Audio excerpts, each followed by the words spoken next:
LPF. Muitas pessoas, muitos colegas profissionais da área de educação física estão utilizando essa metodologia como uma forma de auxiliar, corrigir, potencializar, deixar um design mais bonito no abdômen do paciente, do cliente, enfim, uma série de situações. Mas será que ele é indicado para todo mundo? Será que você já se perguntou se, como um exercício ele é bom para todo mundo? O exercício é sempre bom, né? Todo mundo diz isso, fazer exercício é sempre bom. Será que é? Para que lesões, para que disfunções, talvez o LPF não seja a melhor medida, muito pelo contrário, pode agravar. E eu já presenciei isso aqui no meu consultório. Quero dividir com você da população em geral acerca desse assunto e também aos profissionais de educação física que utilizam essa metodologia como trabalho, tá bom? Se você quer saber mais sobre o impacto do LPF no seu corpo, então eu sugiro que você veja o vídeo.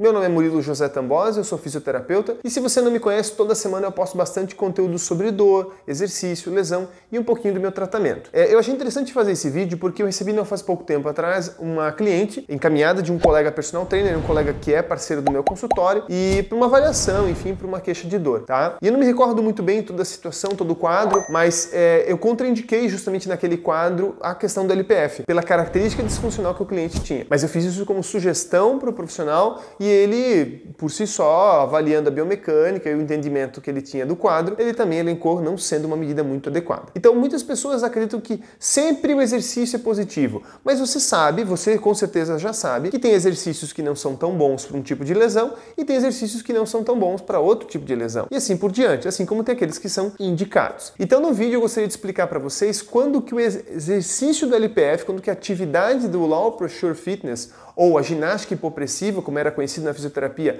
há muito tempo atrás, eu não sei quem veio primeiro, eu deduzo que o LPF veio depois por uma questão comercial, mas a ginástica hipopressiva, o trabalho de trabalhar com pressão negativa abdominal ali com o auxílio do diafragma é uma coisa extremamente antiga, a fisioterapia usa na parte ginecológica, eu não uso, não trabalho com essa linha, mas sei que funciona desse jeito já há alguns anos, tá? E aí foi sendo criado esses nomes, o vácuo também que é colocado, mas enfim, é tudo nome comercial.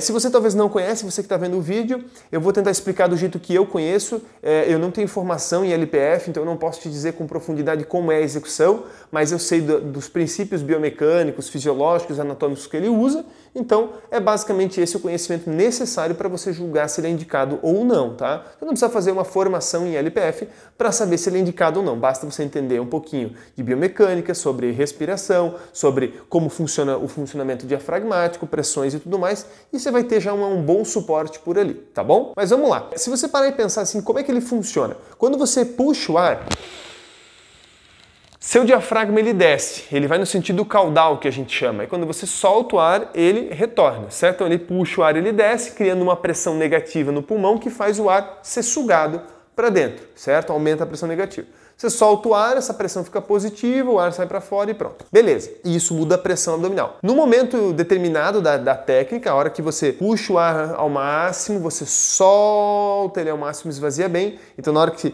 você soltou, o teu diafragma subiu, ainda é feita uma apneia, né? Então o cliente ele tranca o ar e não deixa que o ar entre por nenhum dos orifícios e ele faz um lifting, a gente chama lifting, né? Mas faz uma elevação da hemicúpula do diafragma e do conteúdo abdominal, certo? Então o diafragma já estava indo no sentido cranial, no sentido do teto, e ainda é feito mais um lifting com a atração dos músculos abdominais, do diafragma e tudo mais. Então é feito literalmente um puxando, vamos dizer assim, um puxando para cima e os outros empurrando, para você entender, né? Em resumo é isso aí. Daí tem posturas que são feitas, exercícios são feitos junto, né? Trabalhos respiratórios, padrões respiratórios. Eu daí não tenho toda essa profundidade da técnica, mas sei que funciona nesse conceito. Então ele e aqui entra agora a indicação ou a contraindicação. Ele é um exercício que potencializa um padrão inspiratório. Então, dentro dos estudos das disfunções, principalmente da área da osteopatia, nós definimos aí, tem mais classificações, mas basicamente duas classificações para as disfunções do tórax. São os padrões inspiratórios e os padrões expiratórios, tá? Então, algumas doenças, algumas patologias, algumas características biomecânicas,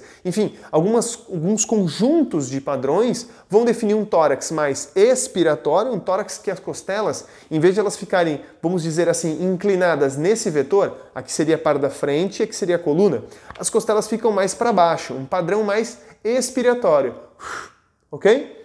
E existe o padrão inspiratório, então são disfunções inspiratórias, onde o tórax fica mais nesse sentido, as costelas ficam mais nesse sentido. Então eu vou dar alguns exemplos assim que surgirem na minha cabeça de doenças ou disfunções que levam a esse padrão. Então, por exemplo, um cliente que é DPOC, uma doença pulmonar obstrutiva crônica, é um paciente que tem problemas respiratórios. Na maioria das vezes, pela característica da patologia, esse cliente ele vai ser um cliente que ele tem uma hiperinsuflação, ele tem um excesso de gás carbônico. Então o tórax dele ele fica dilatado, expandido, aumentado. E esse tórax ele se eleva. Então as costelas ficam em um padrão inspiratório. Ele é um cliente que ele respira muito da parte superior, na região da musculatura acessória, então ele puxa muito ar aqui em cima. E se você reparar, o LPF ele trabalha muito com a mecânica assim diafragmática, mas ele acaba direcionando o fluxo muito no sentido da ápice do pulmão, né? Então a ápice do pulmão é aqui em cima, tá? Então ele direciona muito o ápice do pulmão. É uma característica, tá? Não é que ele não estimula a base pulmonar, o ar vai lá embaixo, não estou falando isso. Mas ele acaba gerando muita pressão nessa região. Então, se o cliente ele já tem um padrão inspiratório, você utilizar o LPF, você potencializa essa disfunção. Sem querer mesmo, ele potencializa. Eu dei um exemplo de um DPOC, teria outros exemplos, mas não me vêm todos eles à memória. Vou dar um outro exemplo que limita, que daí, no caso, ele impede que o cliente tenha, vamos dizer assim, ele impede que o cliente tenha uma inspiração normal e bloqueia esse tórax em padrão inspiratório. Você já vai entender, calma, fica tranquilo. É biomecânica, não é nada complicado. Quando você puxa o ar, eu falei, o diafragma ele desce e empurra tudo que tem ali no abdômen para baixo. Por exemplo, o fígado. Então um cliente que teve uma hepatite, que é o exemplo que eu quero dar para vocês, o cliente teve uma hepatite, ele teve uma inflamação desse fígado, muitas vezes ele aumenta de volume também, então ele aumenta de volume, fica denso, duro, rígido, os ligamentos que sustentam o fígado a nível do diafragma ficam densos, ficam espessos, e esse fígado tem muita dificuldade, na avaliação mesmo, de migrar sentido caudal, que é algo fisiológico, então ele tem que descer. Ele não desce, automaticamente ele, vamos dizer assim, ele só sobe, né? Então você promover num paciente que teve um histórico de hepatite ou qualquer outro tipo de inflamação no fígado, né? Alguns casos também de esteatose, mas eu preferi não colocar porque é uma variação, tá? Então, num caso de hepatite, esse cliente já tem o tórax num padrão, travado num padrão inspiratório no lado direito por conta da hepatite, no lado esquerdo não, talvez, mas aí é relativo da adaptabilidade do corpo. Você pode potencializar mais ainda esse padrão inspiratório, então você vai acabar levando mais ainda esse gradil costal no sentido superior. Bruno, qual que é o problema de eu potencializar um padrão que o cliente já tem? Então ele tem um padrão inspiratório, eu vou lá e potencializo o padrão inspiratório. Acontece todo um desequilíbrio, meu amigo profissional, principalmente, em relação à mecânica respiratória, em relação à mecânica torácica, em relação à estabilização da coluna, em relação à participação do psoas na estabilização da coluna, desculpe, do diafragma e do psoas também, né? Mas do diafragma. Acontece uma infinidade de compensações a nível cervical, então você não está ajudando nada, você está piorando o quadro, tá bom? Então existem alguns quadros, eu lembrei desses dois, assim, que foram mais agudos,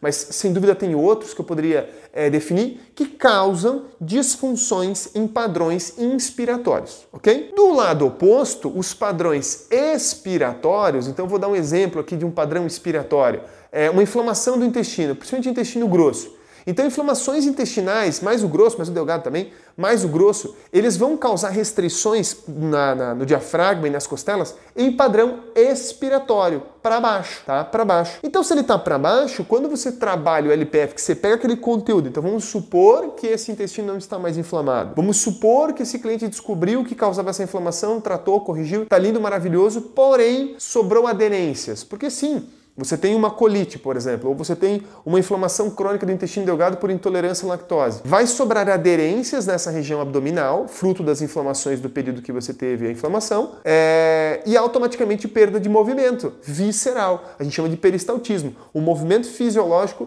visceral. Tem outros movimentos que perdem aí, da motilidade, da motricidade visceral, mas eu não vou entrar nesse mérito para não confundir. Mas imagine que o movimento visceral ele reduz. Quando você faz um padrão de inspiração, que seria no caso do LPF, então você pega e faz aquele vácuo que leva todo o conteúdo sentido cranial, você está ajudando esse cliente. Percebe como daí nesse caso o LPF é indicado? Então é muito complicado, as pessoas acham que é só ir fazendo, porque é bom para todo mundo, porque ela tem uma barriguinha, tem uma ptose, tem que fazer. Quem disse que é por conta disso? Quem disse que ela só tem isso? O que causou aquela ptose abdominal?